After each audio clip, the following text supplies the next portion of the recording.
Hello friends, how are you? Welcome to my channel Neil Edu. મિત્રો કેમ છો મજામાં ને? આપણે પહેલા વિડીયોમાં ઇનડેફિનિટ આર્ટિકલ્સ એ અને એન વિશે શીખ્યા. મેં કહ્યું હતું એમ તમે હવે એમાં બાદશાહ બની ગયા ને? તો ચાલો હવે આપણે આજે ડેફિનિટ આર્ટિકલ ધ વિશેના નિયમો જાણીએ. મિત્રો આપણે જોયું કે આર્ટિકલ એ અને એન ફક્ત એક વચનમાં જ વપરાય છે, જ્યારે આર્ટિકલ ધ એક વચન અને બહુવચન એટલે કે સિંગ્યુલર અને પ્લુરલ બંનેમાં વપરાય છે. અહીંયા આપણે જુઓ છો, we have 3 pictures. First one is these are the boys. મિત્રો આપણે જોયું તો અગાઉના વાક્યમાં કે જો બોય હોય તો આર્ટિકલ એ મૂકીએ છીએ, પરંતુ અહીંયા બોયઝ છે, પ્લુરલ છે, બહુવચન છે, માટે એની આગળ આર્ટિકલ ધ મૂકવામાં આવ્યો છે. બીજા ચિત્રમાં સેકન્ડ પિક્ચરમાં આપણે જોઈએ તો ધીઝ આર ધ ફેન્સ. આપણે જોઈએ છીએ કે ફેન્સ બહુવચન છે, પ્લુરલ છે, એક કરતાં વધારે ફેન છે, માટે આપણે આર્ટિકલ એ કે એનનો ઉપયોગ નથી કરી શકતા. ફેન્સ બહુવચન છે એટલા માટે આપણે ફેન્સની આગળ આર્ટિકલ ધ મૂક્યો છે. અને આપણું થર્ડ પિક્ચર, એમાં જોઈએ કે એલિફન્ટ્સ આપણે એક કરતાં વધારે છે, તો ધીઝ આર ધ એલિફન્ટ્સ. અહીંયા એલિફન્ટ્સ એક કરતાં આપણે વધારે છે એટલે આપણે આર્ટિકલ ધનો ઉપયોગ કર્યો છે. સમજાઈ ગયું ને મિત્રો? Uses of definite article the. નિશ્ચિત વાચક આર્ટિકલ ધના ઉપયોગ. આપણે એક પહેલી વાત કરી કે બહુવચનમાં વપરાય છે, એક વચનમાં પણ વપરાય છે. તો હવે આપણને સવાલ થતો હશે તમને મિત્રો કે એક વચનમાં તો આર્ટિકલ એ અને એન પણ આવી શકે, તો એક વચનમાં ધ ક્યાંથી આવે? તો આપણે એ પણ શીખીશું. અહીંયા આપણે લખ્યું છે કે કોઈ પણ નિશ્ચિત કે ચોક્કસ જાતિવાચક નામની પહેલા આર્ટિકલ ધ વાપરવામાં આવે છે. નિશ્ચિત કે ચોક્કસ જાતિવાચક નામ હોય કે એવું ક્યાંય બીજે ન હોય, ફિક્સ નામ હોય, ચોક્કસ નામ હોય. આપણે જોઈએ છીએ આપણી પાસે બે ચિત્રો છે, એક છે સન અને બીજું છે અર્થ. તો સનની નીચે આપણું વાક્ય લખ્યું છે, એક્ઝામ્પલ છે ધ સન ઇઝ બ્રાઇટ. સૂર્ય તેજસ્વી છે.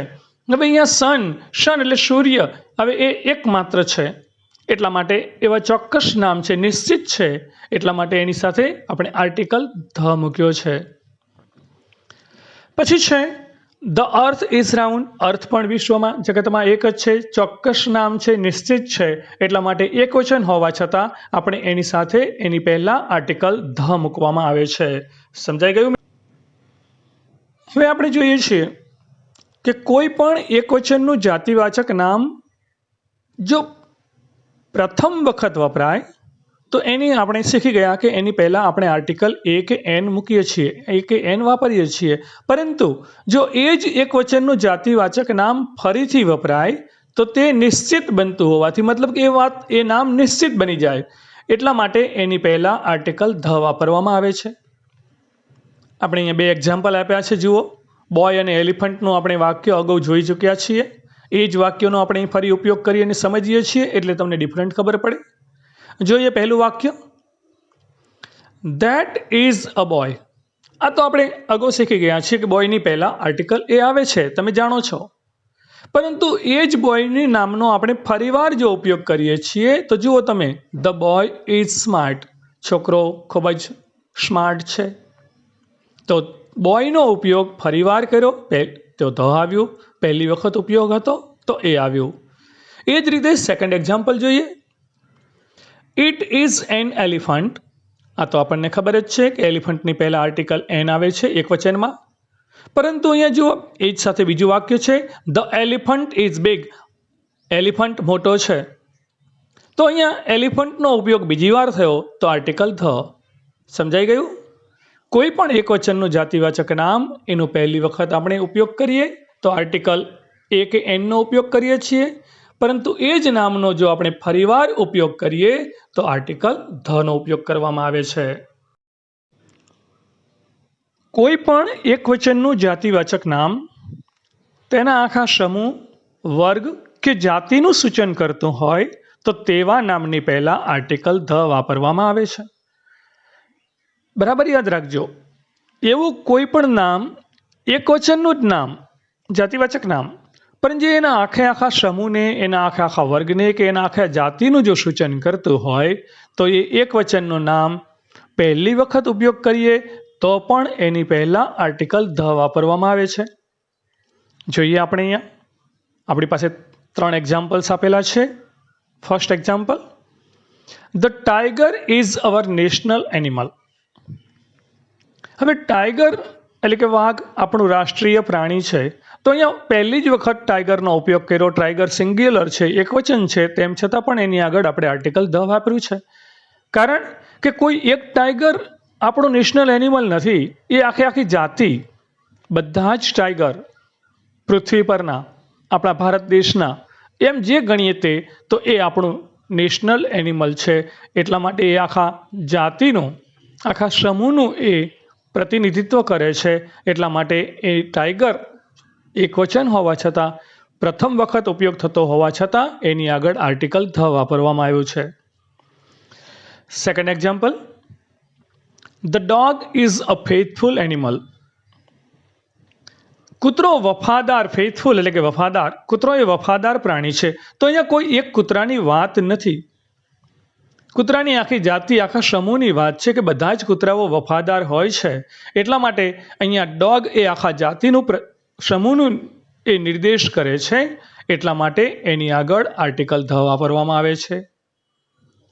ત્રીજું વાક્ય છે, the cow gives us milk. ગાય આપણને દૂધ આપે છે. તો અહીંયા કોઈ એક ગાયની વાત નથી કે એક જ ગાય કોઈ દૂધ આપે છે, એવું નથી. વિશ્વમાં બધી ગાયો દૂધ આપે છે. એટલે કે ગાય એ આખા એને જાતિનું, આખા સમૂહનું એ નિર્દેશ કરે છે. એટલા માટે કાઉ એકવચન હોવા છતાં, એનો પ્રથમ વખત ઉપયોગ થયો હોવા છતાં એની આગળ આર્ટિકલ ધ વાપરવામાં આવ્યો છે. યાદ રાખજો મિત્રો, કોઈ પણ પ્રાણી, પક્ષી, વર્ગ, જાતિ, સમૂહ, આખા સમૂહનું વર્ણન કરતું હોય તો એક વચન હોય, પ્રથમ વખત એના નામનો ઉપયોગ કરીએ તો પણ એની પહેલા આર્ટિકલ ધ વાપરવામાં આવે છે. કોઈ પણ સાગર, મહાસાગર, સમુદ્ર, અખાત, નદી, નહેર કે ટાપુ સમૂહના નામની પહેલા આર્ટિકલ ધ વાપરવામાં આવે છે. મિત્રો યાદ રાખજો, પાણી, એક શબ્દ યાદ રાખજો કે પાણી જેની સાથે સુસંગત હોય, એમાં એવા નામ જે હોય એની પહેલાં આર્ટિકલ ધ આવે. આ સામાન્ય વસ્તુ ટૂંકમાં યાદ રાખવાની શોર્ટકી છે. કારણ કે સાગર, એમાં પણ પાણી હોય, મહાસાગરમાં પાણી હોય, સમુદ્ર, અખાત, નદી, નહેરમાં પાણી હોય. અને હવે ટાપુ સમૂહ, તો ટાપુ ક્યાં હોય કે જેની ફરતે પાણી હોય, વચ્ચે હોય, એને આપણે ટાપુ કહીએ છીએ. તો એવા બધા જ નામની પહેલાં આર્ટિકલ ધ વપરાય છે. યાદ રહ્યું ને મિત્રો? જોઈએ example, the Indian ocean is in the south of India. Indian ocean મતલબ હિન્દ મહાસાગર એ ભારતની દક્ષિણ દિશામાં આવેલો છે. તો ઇન્ડિયન ઓશિયન, હિન્દ મહાસાગર એ સાગરનું, મહાસાગરનું નામ છે. તો એની આગળ આર્ટિકલ ધ, એક જ વચન છે, એક જ છે, પ્રથમ વખત જ ઉપયોગ કર્યો છે, પરંતુ તેમ છતાં એના નામની આગળ આર્ટિકલ ધ. બીજું છે, the Narmada is a lifeline of Gujarat. Narmada છે એ ગુજરાતની જીવાદોરી છે. હવે નર્મદા નદી છે, એટલા માટે એની આગળ આર્ટિકલ ધ. એ રીતે કોઈ પણ નામ હોય, ધ પેસિફિક, પેસિફિક સમુદ્ર છે, તો એની આગળ પણ article the. The Ganga, the Yamuna, કોઈ પણ નદી છે એના નામની આગળ આર્ટિકલ ધ વાપરવામાં આવે છે. કોઈ પણ સમૂહ, પર્વતમાળા કે રણના નામની પહેલા આર્ટિકલ ધ વાપરવામાં આવે છે. હવે અહીંયા જોઈએ છીએ પહેલું ચિત્ર છે એ પાંડવોનું છે. તો the Pandavas were very brave. પાંડવો ખૂબ જ બહાદુર હતા. હવે પાંડવ એ એક ન હતા, એ 5 હતા. એટલે કે આખો સમૂહ છે. પાંડવો આપણે કહીએ છીએ તો પાંડવોમાં કોઈ એકનું નામ નથી, એ 5 ભાઈઓનો સમૂહને આપણે પાંડવો કહીએ છીએ. એટલે એ સમૂહ દર્શાવે છે. તો એની પહેલા આર્ટિકલ ધ. એ જ રીતે ધ કૌરવાઝ, કૌરવો એ કોઈ એકનું નથી, આખા ભાઈઓના સમૂહ બતાવે છે. તો ધ કૌરવાઝ પણ આપણે એની આગળ પણ આર્ટિકલ ધ વાપરવો જોઈએ. ત્યારબાદ આપણે કહ્યું કે પર્વતમાળા, તો the Himalayas are to the north of India. હિમાલયની પર્વતમાળા એ ભારતની ઉત્તર દિશામાં આવેલી છે. તો હિમાલય કોઈ એક પર્વત નથી, અહીંયા એ આખી પર્વતમાળા છે, આખી પર્વતોની હારમાળા છે, પર્વતમાળા કહેવામાં આવે છે, કોઈ એક છૂટો છવાયો ડુંગરો નથી. જ્યારે પર્વતમાળા કહ્યું છે, બરાબર યાદ રાખજો, કોઈ છૂટો એક ડુંગર હોય, એકલો ડુંગર હોય તો એને આપણે આર્ટિકલ ધ વાપરી શકતા નથી. પરંતુ જ્યારે લાંબી પર્વતમાળા હોય હિમાલયની જેમ, તો એવી પર્વતમાળાના નામની આગળ આપણે આર્ટિકલ ધ વાપરીએ છીએ. તો અહીંયા હિમાલયાઝની પહેલાં આપણે આર્ટિકલ ધ વાપર્યો છે. એવી જ રીતે કહીએ તો ધ એન્ડીઝની પર્વતમાળા પણ ખૂબ લાંબી છે, તો એની પણ આગળ પણ આર્ટિકલ ધ વાપરવામાં આવે છે. કોઈ પણ દિશાના નામની પહેલાં આર્ટિકલ ધ વાપરવામાં આવે છે. મિત્રો યાદ રાખજો, 8 દિશા જેને આપણે કહીએ છીએ, તો દિશાઓના નામની આગળ તો જોઈએ છીએ the Indian ocean is to the south of India. હવે અહીંયા ઇન્ડિયન ઓશિયન મહાસાગર છે એટલે આપણે આર્ટિકલ ધ મૂક્યું એની પહેલાં. પરંતુ જો સાઉથ એટલે કે દક્ષિણ, એ દક્ષિણ એ દિશા છે, તો એના નામની આગળ પણ આપણે આર્ટિકલ ધનો ઉપયોગ કર્યો છે. એ જ રીતે બીજું વાક્ય છે the Himalayas are to the north of India. Himalayas પર્વતમાળા છે, તો એની પહેલાં આપણે આર્ટિકલ ધ આપણે શીખી ગયા. પરંતુ અહીંયા નોર્થ એટલે કે ઉત્તર એ દિશાનું નામ છે, તો એની આગળ પણ આર્ટિકલ ધનો ઉપયોગ કરવામાં આવે છે. એ જ રીતે આપણે બીજું ઉદાહરણ જોઈએ તો the sun rises in the east. સૂર્ય પૂર્વમાં ઉગે છે, તો ધ સન એકલો છે એટલે the sun, in the east એટલે કે ઈસ્ટ પૂર્વ એ દિશાનું નામ છે, તો એની આગળ પણ આર્ટિકલ ધ આવે. બરાબર યાદ રાખજો, કોઈ પણ દિશાનું નામ હોય એની પહેલા આર્ટિકલ ધ મૂકવામાં આવે છે. કોઈ પણ ધર્મના ધર્મગ્રંથો, નાટકો કે મહાકાવ્યોના નામની પહેલા આર્ટિકલ ધ વાપરવામાં આવે છે. યાદ રાખજો, ધર્મગ્રંથો કોઈ પણ ધર્મનું મુખ્ય ધર્મ પુસ્તક હોય એને ધર્મગ્રંથો કહેવાય. એવા મોટા નાટકો લખાયેલા હોય, એવા નાટકો હોય, મહાકાવ્યો હોય, એના નામની આગળ આર્ટિકલ ધ વાપરવામાં આવે છે. જો એક્ઝામ્પલ અહીંયા જો આપણે પહેલા ચિત્રમાં ભગવદ્ ગીતા છે, રામાયણ છે અને મહાભારત છે, એ આપણા હિન્દુ ધર્મના એ ધર્મગ્રંથો છે, તો એ ધર્મગ્રંથોના નામની આગળ આર્ટિકલ ધ આવે. જોઈએ example, the Gita, the Ramayana and the Mahabharata are the holy books of the Hindus. એ ગીતા, રામાયણ અને મહાભારત એ હિન્દુ ધર્મના ધર્મ પુસ્તકો છે. હોલી બુક્સ એટલે કે પવિત્ર પુસ્તકો છે. હોલી એટલે પવિત્ર.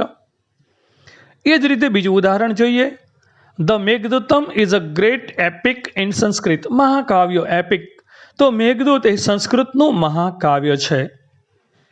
એ જ રીતે આપણે ધર્મગ્રંથોની વાત કરીએ તો ઇસ્લામ ધર્મનું ધર્મ પુસ્તક છે કુરાન, તો આપણે એની પહેલાં પણ આપણે આર્ટિકલ ધ મૂકવો જોઈએ, ધ કુરાન. ખ્રિસ્તી ધર્મનું ધર્મ પુસ્તક છે બાઇબલ, તો આપણે કહેવું પડે કે ધ બાઇબલ. આ રીતે કોઈ પણ ધર્મના ધર્મ પુસ્તક હોય એના નામની પહેલાં આર્ટિકલ ધ વાપરવામાં આવે છે. મિત્રો, ન્યૂઝપેપર તો તમે દરરોજ વાંચતા જ હશો, ખરું ને? તો એ કોઈ પણ સમાચાર પત્ર એટલે કે ન્યૂઝપેપર અને સામાયિક, જેને આપણે અંગ્રેજીમાં મેગેઝિન કહીએ છીએ, કોઈ પણ ન્યૂઝપેપર કે મેગેઝિનના નામની પહેલાં આર્ટિકલ ધ વાપરવામાં આવે છે. અહીંયા આપણે જોઈએ છીએ ગુજરાત સમાચાર, એ આપણું ન્યૂઝપેપર છે. ધ ટાઈમ્સ ઓફ ઇન્ડિયા આપણું ન્યૂઝપેપર છે. તો એ બધા જ નામની પહેલાં આર્ટિકલ ધ વાપરવામાં આવે છે. જોઈએ નીચે એક્ઝામ્પલ આપેલા છે. My father reads the Gujarat સમાચાર. મારા ફાધર ગુજરાત સમાચાર વાંચે છે, તો ગુજરાત સમાચારની પહેલાં આર્ટિકલ ધ. પછી છે I like to read the times of India. મને ટાઈમ્સ ઓફ ઇન્ડિયા વાંચવું ગમે છે, તો ટાઈમ્સ ઓફ ઇન્ડિયા એ ન્યૂઝપેપરનું નામ છે, માટે એની આગળ આર્ટિકલ ધ. એ જ રીતે કોઈ પણ મેગેઝિન હોય, કોઈ પણ ન્યૂઝપેપર હોય, ધ સંદેશ, તો એવા ન્યૂઝપેપર કે કોઈ પણ મેગેઝિન છે એના નામની આગળ આર્ટિકલ ધ વાપરવામાં આવે છે. ભલે એ પહેલી જ વખત વપરાયું હોય, એકવચન જ હોય નામ, તેમ છતાં એના નામની આગળ આર્ટિકલ ધ વાપરવામાં આવે છે. જગતના અજોડ તત્વો એટલે કે બ્રહ્માંડના અજોડ હોય તેવા તત્વો કે જે એકમાત્ર હોય છે, કે જેને આપણે અંગ્રેજીમાં યુનિકી ઓબ્જેક્ટ કહીએ છીએ, એવા નામની પહેલાં આર્ટિકલ ધ વાપરવામાં આવે છે. આપણે હમણાં જોયું તો અગાઉ જોઈ ગયા કે ધ સન, ધ અર્થ, વચ્ચે આપણું ચિત્રમાં આપ્યું છે કે મૂન, ધ મૂન. એ સન, મૂન, અર્થ, સ્ટાર્સ આ બધા જે છે એ આ બ્રહ્માંડના એક અજોડ તત્વો છે, યુનિકી ઓબ્જેક્ટ્સ છે. એટલે એવા નામની પહેલાં આર્ટિકલ ધ વાપરવામાં આવે છે. જોઈએ નીચે example. The sun is very bright, તો સન એની આગળ article the. The moon is the satellite of the earth, તો ધ મૂન, મૂનની પહેલાં આર્ટિકલ ધ. પછી છે the earth moves around the sun, પૃથ્વી છે સૂર્યની આસપાસ ફરે છે, તો અહીંયા અર્થની પહેલાં પણ આર્ટિકલ ધનો ઉપયોગ કરવામાં આવ્યો છે. તો આ રીતે જગતના જે અજોડ તત્વો છે, એકમાત્ર તત્વો છે, એની પહેલાં આર્ટિકલ ધ વાપરવામાં આવે છે. કોઈ પણ ખ્યાતનામ ઇમારતો એટલે કે એકદમ સુપ્રસિદ્ધ ઇમારતો, સ્થળો અને મોટા જહાજો મતલબ કે મોટી સ્ટીમરો, એના નામની આગળ આર્ટિકલ ધ વાપરવામાં આવે છે. તો પહેલાં જોઈએ છે કે ટાઇટાનિક આપણે મોટું જ એક સ્ટીમર હતી. આપણે સૌ એની હિસ્ટ્રી જાણીએ છીએ કે પ્રથમ વખત જ જ્યારે એની જર્નીમાં નીકળી એ તૂટી પડ્યું અને દરિયામાં ડૂબી ગયું. કેટલાય લોકો દરિયામાં ડૂબી ગયા. તો એ ટાઇટાનિક છે. તો the Titanic was very big ship. તો ટાઇટાનિક એ જહાજનું, મોટી સ્ટીમરનું નામ છે, તો એની આગળ આર્ટિકલ ધ. ત્યારબાદ છે the Taj Mahal is on the bank of the Yamuna. Taj Mahal છે એ યમુના નદીના કિનારે, બેંક એટલે કિનારો, એ નદીના કિનારે આવેલો છે. અને અહીંયા મિત્રો જુઓ, યમુનાની પહેલાં પણ આર્ટિકલ ધ વાપર્યું છે, કારણ કે યમુના નદીનું નામ છે, તો એ નદીના નામની પહેલાં આર્ટિકલ ધ આવે છે. યાદ રાખજો મિત્રો, એ રીતે કોઈ પણ ખ્યાતનામ સ્થળો છે એની આગળ આર્ટિકલ ધ વાપરવામાં આવે છે. કોઈ પણ રાજ્ય, પ્રાંત, પ્રદેશ કે દેશના નામે ઓળખાતી માનવ જાતિ, પ્રજા સમૂહ કે કોઈ કુળવાચક નામની પહેલાં આર્ટિકલ ધ વાપરવામાં આવે છે.